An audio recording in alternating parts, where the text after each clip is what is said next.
नमस्कार. इयत्ता 10वीच्या विज्ञान आणि तंत्रज्ञान भाग 2 च्या दुसऱ्या व्हिडिओमध्ये आपणा सर्वांचं स्वागत आहे. पहिल्या व्हिडिओमध्ये आपण पहिला टॉपिक जो आहे हेरिडिटी अँड इव्होल्यूशन या टॉपिकविषयी माहिती घेतली होती. आता आपण दुसऱ्या टॉपिककडे जात आहोत. जसं आपलं पहिल्या व्हिडिओमध्ये डिस्कशन झालेलं आहे की आपण कन्सेप्ट्स क्लिअर करून घेण्यावर भर देणार आहोत, जेणेकरून आपल्याला घर बसल्या देखील सेल्फ स्टडी करता येईल. विज्ञान आणि तंत्रज्ञान भाग 2 इयत्ता 10वीमधील दुसरा धडा आहे life processes in living organisms part 1. हा धडा आपण 2 पार्ट्समध्ये शिकत आहोत, पार्ट 1 आणि पार्ट 2. या टॉपिकमध्ये आपल्याला लाईफ प्रोसेसेसविषयी माहिती घ्यायची आहे.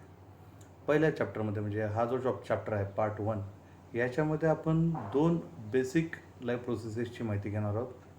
एक आहे रेस्पिरेशन आणि दुसरा आहे सेल डिव्हिजन. अर्थात ह्या दोन्ही कन्सेप्ट्स वाईड असल्यामुळं, मोठ्या असल्यामुळं आपण 2 पार्ट्समध्ये व्हिडिओ घेणार आहोत.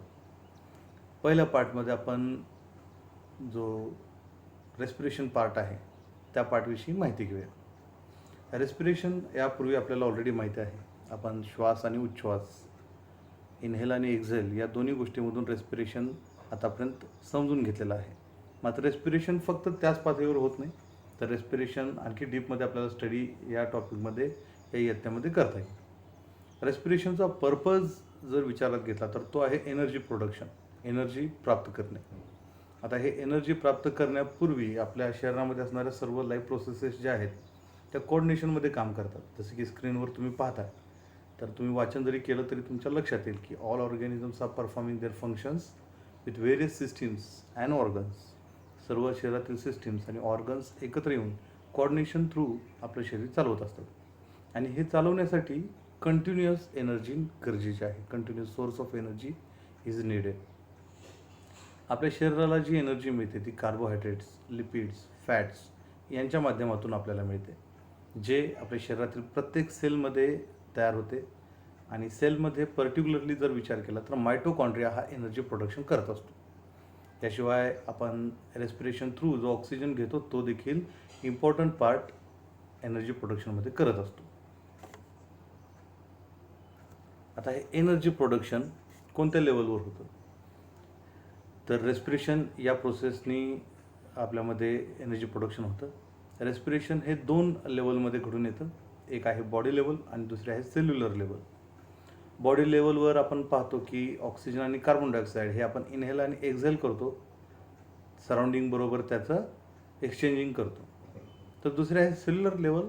जे काही फूडस्टफ, जेवण, अन्न आपण ग्रहण करतो ते आपल्या शरीरामध्ये ऑक्सिडाईज केलं जातं. आणि ऑक्सिडायझेशन करत असताना देखील ते with the oxygen or without oxygen अशा 2 पद्धतीनं घडून येतं. त्याचे प्रकार आपण पुढे जाऊन पाहणारच आहोत. आता हे थोडक्यात समजून घेण्यासाठी एक व्हिडिओ आपण पाहूयात, ज्यामध्ये आपल्याला क्लिअर होईल की हे कशा पद्धतीनं घडून येतं. सर्वांनी व्हिडिओ लक्षपूर्वक पाहायचा आहे.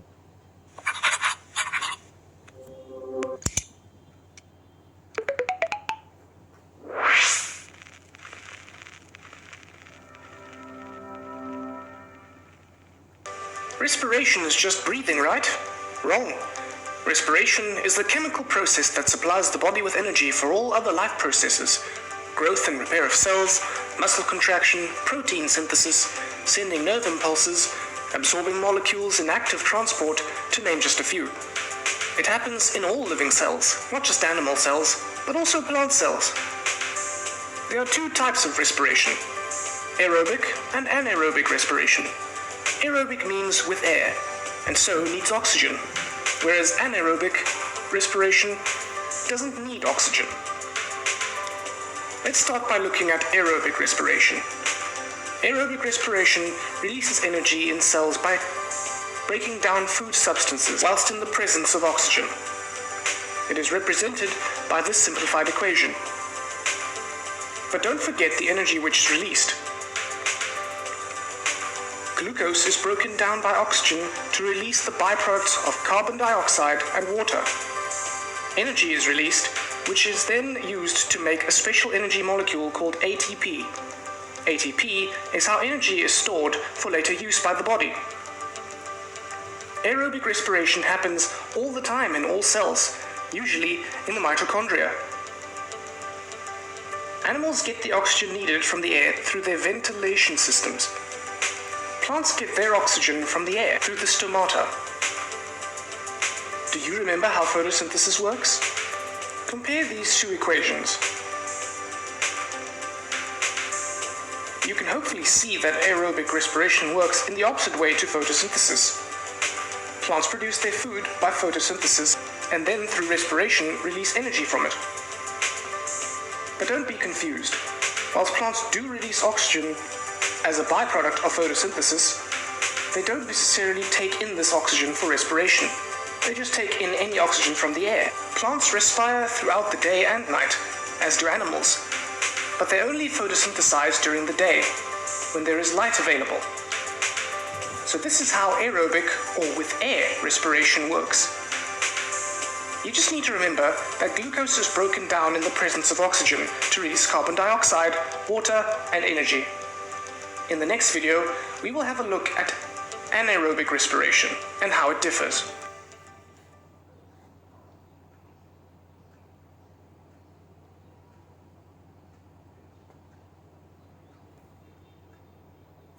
चला, सर्वांनी ॲरोबिक रेस्पिरेशन कशा पद्धतीनं घडतं इथपर्यंतचा पाठ व्हिडिओच्या माध्यमातून समजावून घेतलेलाच आहे. ॲरोबिक रेस्पिरेशनकडे जात असताना आपल्याला कार्बोहायड्रेट्स, फॅट्स आणि लिपिड्स हे एनर्जी सोर्सेस म्हणून आपल्याला मिळतात, जे मायटोकॉन्ड्रियामध्ये हार्वेस्ट केले जातात. आपण एका कार्बोहायड्रेट्स पर ग्रॅम ऑफ कार्बोहायड्रेट्सपासून 4 किलो कॅलरी एनर्जी मिळवू शकतो. आता ती कशी मिळवू शकतो ही जी प्रोसेस आहे ती आपण या टॉपिकमध्ये स्टडी करायची आहे. आतापर्यंतचा पाठ हा आपला उजळणीचा होता. चला पाहूया मग ती कशी होते. साधारणपणे एरोबिक रेस्पिरेशन हे 3 टप्प्यांमध्ये घडून येतं. ग्लायकोलिसिस, ट्रायकार्बोझिलिक ॲसिड सायकल आणि ETC, electron transfer chain reaction. चला पाहूया. या चार्टमध्ये तुम्हाला 3 रंगांमध्ये वेगवेगळे केमिकल रिॲक्शन्स पाहायला मिळतात.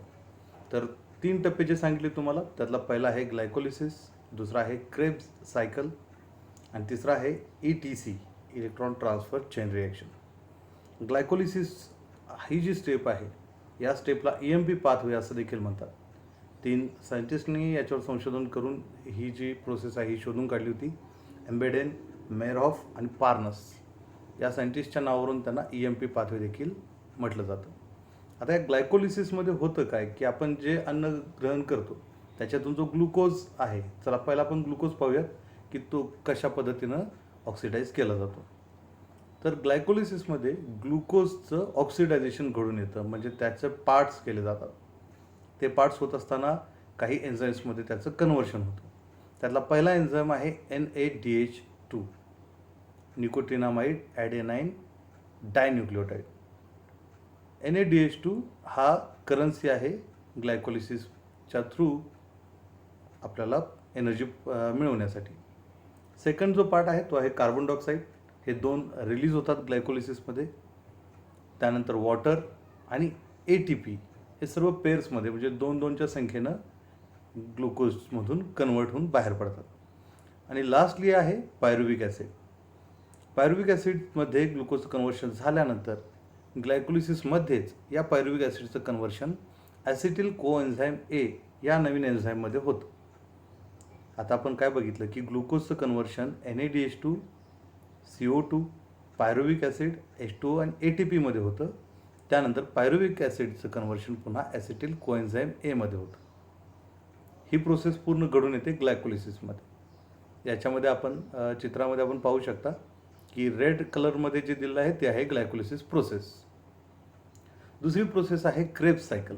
आता याला सायकल का म्हटलं जातं, तर याच्यामध्ये ॲसिटिल पार्ट जो आहे कोएन्झाईममधला, ॲसिटिल CoA मधला, त्याचं कम्प्लीट ऑक्सिडायझेशन घडून येतं. ग्लायकोलिसिसमध्ये आपण पार्शल झालेलं पाहिलेलं आहे. इथं मात्र त्याचं कम्प्लीट ऑक्सिडायझेशन आपल्याला झालेलं पाहायला मिळतं. जर पूर्ण एका प्रोसेसमध्ये झालं नाही तर पुन्हा सायक्लिक प्रोसेसमध्ये क्रेब्स सायकलमध्ये याचं ऑक्सिडायझेशन घडतं. ॲसिटिल कोएन्झाईम Aचं कन्व्हर्शन क्रेब्स सायकलमध्ये, या क्रेब्स सायकलला ट्रायकार्बोझिलिक ॲसिड सायकल असं देखील म्हणतात, सायट्रिक ॲसिड सायकल असं देखील म्हणतात. क्रेब्स सायकल का म्हणतात, तर क्रेब्स या सायंटिस्टनी याच्या प्रोसेसमध्ये महत्त्वाचा पार्ट प्ले केला होता शोधण्यामध्ये. सायट्रिक ॲसिड सायकल काय म्हणतात, तर याच्यामध्ये पहिला जो पार्ट तयार होतो तो आहे सायट्रिक ॲसिड. पहिलं जे ॲसिड कन्वर्ट होतं ते आहे सायट्रिक ॲसिड. ॲसिटिल कोएन्झाईममध्ये काय होतं, तर या पूर्ण सायक्लिक प्रोसेसमध्ये आपल्याला NADH2, FADH2, CO2 आणि H2 हे प्रोडक्ट्स मिळतात.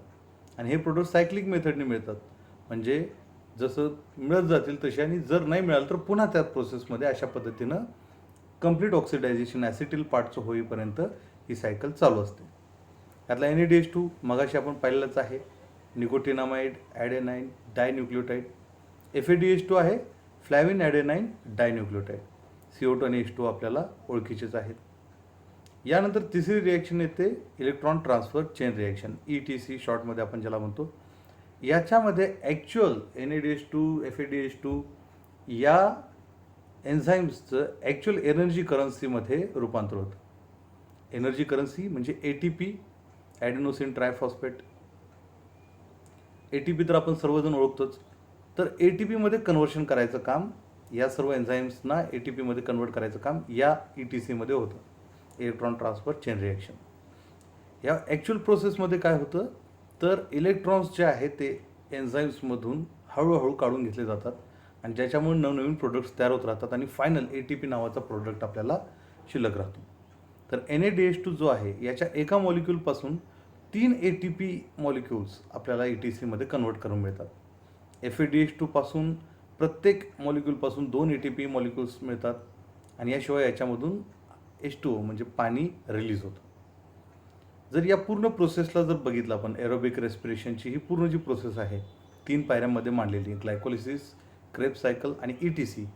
तर या पूर्ण प्रोसेसचं टोटल आउटकम काय असतं, तर एका ग्लुकोज मॉलिक्यूलपासून 38 ATP molecules, 6 carbon dioxide molecules आणि 6 वॉटर मॉलिक्यूल्स, H2O मॉलिक्यूल्स आपल्याला या पूर्ण एरोबिक रेस्पिरेशनमध्ये मिळून जातात. आता हे सर्व सांगितलं आपण एका ग्लुकोज मॉलिक्यूलचं, आणि ग्लुकोज म्हणजे कार्बोहायड्रेट्स. मग हे फक्त कार्बोहायड्रेट्सच्या बाबतीत होतं का, तर नाही. आणखी काही एनर्जी सोर्सेस आहेत, जसं की लिपिड्स आहेत, फॅट्स आहेत. त्यांच्या बाबतीत कसं एनर्जी मिळवली जाते ते आपण पाहूया. लिपिड्समध्ये पाहूया. लिपिड्समध्ये जर बघितलं आपण तर क्रेब्स सायकल आणि ETC या दोन्ही प्रोसेस सेमच आहे. मग लिपिड्समध्ये ॲक्च्युअल बदल कुठं होतो, तर ग्लायकोलिसिस या पहिल्या प्रोसेसमध्ये. पहिल्यांदा लिपिड्सचं कन्व्हर्शन हे फॅटी ॲसिड्समध्ये केलं जातं, आणि या फॅटी ॲसिड्सपासून ग्लायकोलिसिस या प्रोसेसमध्ये आपल्याला ॲसिटिल कोएन्झाईम A मिळवलं जातं. तिथून पुढची प्रोसेस आहे अशीच आहे, सेम तुम्ही पाहू शकता. ज्यावेळेस आपण फॅट्स, प्रोटीन्सच्या बाबतीत विचार करतो, त्यावेळेस देखील क्रेब्स सायकल आणि ETC ही दोन्ही ठिकाणी सेमच आहे. प्रोटीन्सच्या बाबतीत काय होतं, तर त्याचं कन्व्हर्शन सुरुवातीला ॲमिनो ॲसिड्समध्ये होतं, आणि त्याचं कन्व्हर्शन ग्लायकोलिसिसमध्ये ॲसिटिल कोएन्झाईम A मध्ये होतं. क्रेब्स सायकल आणि ETC या दोन्ही पूर्वीप्रमाणेच समान असणार आहेत. तर जे 3 मेजर सोर्स आहेत, फॅट्स, लिपिड्स आणि कार्बोहायड्रेट्स, याच्यामध्ये आपण 3 एक्झाम्पल्स पाहिले. ग्लुकोजचं एक्झाम्पल पाहिलं, प्रोटीन्सचं पाहिलं आणि लिपिड्सचं पाहिलं. तर या तिन्हीमध्ये कशा पद्धतीने एनर्जी आपल्याला मिळवली जाते हे आपण पाहिलेलंच आहे. आता हे सर्व झाले ATPमध्ये कन्व्हर्शन. ATP हे जसं तुम्हाला सांगितलं, ॲडेनाईन ट्रायफॉस्फेट ही एनर्जी करन्सी आहे आपल्या सेल्समध्ये चालणारी. जसं आपण बाहेर रुपयांमध्ये कन्वर्ट करतो, रुपयांमध्ये करन्सी मोजतो, रुपयामध्ये व्यवहार करतो, तसं सेल्समध्ये जी काही व्यवहार होतात, जे काही प्रोसेस होतात, ते प्रोसेस ATPच्या फॉर्ममध्ये होतात. म्हणून ATPला एनर्जी करन्सी म्हणतात.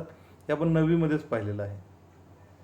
ATP, NADH2, FADH2 यांच्याविषयी आपण नंतर आणि खूप छान नोट्स तयार करून पाहणारच आहोत. तर इथं पहिली जी प्रोसेस आहे एरोबिक रेस्पिरेशन, हे 3 पार्ट्समध्ये आपण पाहिलेले आहे. आता नेक्स्ट पार्ट जो आहे तो आहे अनएरोबिक रेस्पिरेशन्स. अनएरोबिक रेस्पिरेशन जसं मगाशी पाहिलं की ज्या रेस्पिरेशनमध्ये ऑक्सिजन वापरला जात नाही त्याला अनएरोबिक रेस्पिरेशन म्हणतात. मग हे अनएरोबिक रेस्पिरेशन कोण करतं, तर काही ऑर्गॅनिझम्स आहेत जे ऑक्सिजनच्या बरोबर राहू शकत नाहीत, जिवंत राहू शकत नाहीत. जसे की काही बॅक्टेरियाज आहेत, ते अनएरोबिक रेस्पिरेशन करतात, आणि त्यांना जी एनर्जी रिक्वायर्ड आहे ती एनर्जी प्रोड्यूस करतात. याच्यामध्ये होतं काय की ग्लुकोज हा इनकम्प्लिटली ऑक्सिडाइज केला जातो. कम्प्लीट ऑक्सिडायझेशन त्याचं होत नाही. एरोबिकमध्ये कम्प्लीट ऑक्सिडायझेशन झालेलं पाहिलं आपण. आणि याच्यामुळं इनकम्प्लीट ऑक्सिडायझेशनमुळं एनर्जी जी आहे ती लेस अमाऊंटमध्ये मिळते. त्यामुळं अनएरोबिक रेस्पिरेशन हे नेहमी सर्व ऑर्गॅनिझम करत नाहीत. तर जे ऑर्गॅनिझम्स जे ऑक्सिजनच्या बरोबर राहूच शकत नाहीत ते अनएरोबिक रेस्पिरेशन करतात. आणखी कोण करतं अनएरोबिक रेस्पिरेशन? तर काही हायर प्लॅन्ट्स आहेत, ॲनिमल्स आहेत जे ऑलरेडी ॲरोबिक रेस्पिरेशन करतात. मात्र काही वेळेला ज्या वेळेस त्यांना ऑक्सिजन डिप्लीट झाला असेल, कमी झाला असेल, त्यावेळेस ते अनएरोबिक रेस्पिरेशन करतात. जे उदाहरणार्थ ज्यावेळेस आपण बिया जमिनीमध्ये पेरतो त्यावेळेस ते अंडर वॉटर असतात, पाण्याचं प्रमाण जास्त असतं आणि त्यामुळे त्यांना ऑक्सिजन डायरेक्ट मिळू शकत नाही. तर जर्मिनेशन घडून येत असताना काही वेळेला बिया अनएरोबिक रेस्पिरेशन करतात. यानंतर आपले मसल सेल्स हे देखील ज्यावेळेस आपण एक्सरसाइज करत असतो आणि एनर्जी कमी असते त्यावेळेस अचानक एनर्जीची जी नीड फुलफिल करायची आहे ती फुलफिल करण्यासाठी आपण मसल सेल्समध्ये देखील अनएरोबिक रेस्पिरेशन करतो. आता याच्यामध्ये बाय प्रोडक्ट जो आहे तो लॅक्टिक ॲसिड तयार होतो आणि तो बाहेर पडतो आणि तो लॅक्टिक ॲसिड पडल्यामुळं मसल सेल्स आपले टायर होतात, आपल्याला थकल्यासारखं जाणवतं. खूप एक्सरसाइज केल्यानंतर किंवा अचानक आपण खूप एक्सरसाइज फिजिकल काही ॲक्टिव्हिटी केल्यानंतर आपल्याला थकल्यासारखं जाणवतं. त्याचं कारण लॅक्टिक ॲसिड त्याच्यामध्ये ॲक्युमुलेट होतं. तर अनएरोबिक रेस्पिरेशनमध्ये हे घडून येतं. अनएरोबिक रेस्पिरेशनचा विचार केला तर त्याच्यामध्ये 2 पायऱ्या आहेत. ॲरोबिकमध्ये 3 पायऱ्या होत्या. पहिली पायरी जी आहे ग्लायकोलिसिस ही सेम आहे जसं पार्ट ॲरोबिक रेस्पिरेशनमध्ये आपण पाहिलेलंच आहे. दुसरी पायरी जी आहे ती आहे फर्मेंटेशन. ग्लायकोलिसिसमध्ये जसं ग्लुकोजचं कन्व्हर्शन पायरुविक ॲसिडमध्ये झालं होतं आणि बाकीचे बाय प्रोडक्ट्स तयार झाले होते, सेम तीच पद्धत आहे. फर्मेंटेशन प्रोसेस आहे ही फक्त इथं वेगळी आहे. फर्मेंटेशन प्रोसेसमध्ये जर ईस्टच्या सोबत जर अनएरोबिक रेस्पिरेशन घडून येत असेल तर ते पायरुविक ॲसिडला अल्कोहोल्समध्ये कन्वर्ट करतं. वेगवेगळ्या प्रकारचे अल्कोहोल्स आहेत त्याच्यामध्ये त्याचं कन्व्हर्शन केलं जातं. त्यानंतर खूप सारे मायक्रोब्स आहेत ते काय करतात तर वेगवेगळे पदार्थ विनेगार, विटॅमिन्स आहेत वेगळे याच्यामध्ये कन्व्हर्शन करतात पायरुविक ॲसिडचं. आणि जर मसल सेल्स किंवा एन्थ्रोसाइट्स असतील तर ते पायरुविक ॲसिडचं कन्व्हर्शन लॅक्टिक ॲसिड्समध्ये करतात आणि हे करत असताना त्याच्याबरोबर एनर्जी मिळवतात. तर अशा पद्धतीनं अनएरोबिक रेस्पिरेशनच्या मध्ये देखील एनर्जी फॉर्म केली जाते, एनर्जी मिळवली जाते. जसं की मुख्य फरक सांगितला तुम्हाला ॲरोबिक आणि अनएरोबिकमध्ये. तर ॲरोबिकमध्ये ऑक्सिजन वापरला जातो, अनएरोबिकमध्ये ऑक्सिजन वापरला जात नाही. ॲरोबिकमध्ये कंप्लीट कन्व्हर्शन घडून येतं, अनएरोबिकमध्ये कंप्लीट ऑक्सिडेशन होत नाही. त्यानंतर ॲरोबिकमध्ये 3 स्टेप्स सांगितल्या तुम्हाला, ग्लायकोलिसिस, त्यानंतर क्रेब्स सायकल आणि ETC. आणि अनएरोबिकमध्ये 2 सांगितल्या, ग्लायकोलिसिस आणि फर्मेंटेशन. तर हा हाफ पार्ट आहे या धड्याचा ज्याच्यामध्ये ॲरोबिक आणि अनएरोबिक रेस्पिरेशन्स विषयी आपण माहिती घेतली. आता हे सर्व होत असताना आणखी काही पार्ट आहे, तो पार्ट आपण नेक्स्ट व्हिडिओमध्ये पाहणार आहोत. या पार्टमध्ये खूप साऱ्या नवीन गोष्टी आहेत, वेगळ्या गोष्टी आहेत. त्यामुळे असं होऊ शकतं की खूप सारी माहिती तुम्हाला फ्लोमध्ये लगेच लक्षात आली नसेल तर तुम्ही व्हिडिओ पुन्हा पाहून ती समजावून घेऊ शकता. याच्याशी रिलेटेड नोट्स आहेत, ह्या तुम्ही व्हिडिओमध्येच PPT थ्रू व्हिडिओ केलेला आहे त्यामुळे तुम्हाला त्या नोट्स देखील कॅरी करता येतील, त्याच्यावरून काढता येतील, लिहून घेता येतील. आणखी डिटेलमध्ये तुम्हाला पुस्तकाचं वाचन केल्यानंतर लक्षात येईलच. हा व्हिडिओ पाहिल्यानंतर सर्वांनी पुस्तक वाचन जरूर करायचं आहे आणि पुस्तक वाचन करत असताना मोठ्याने लक्ष देऊन वाचायचं आहे. चला तर मग इथं पहिला पार्ट इथंच संपूयात आपण. नेक्स्ट पार्टसाठी लवकरच भेटूयात. थँक्यू.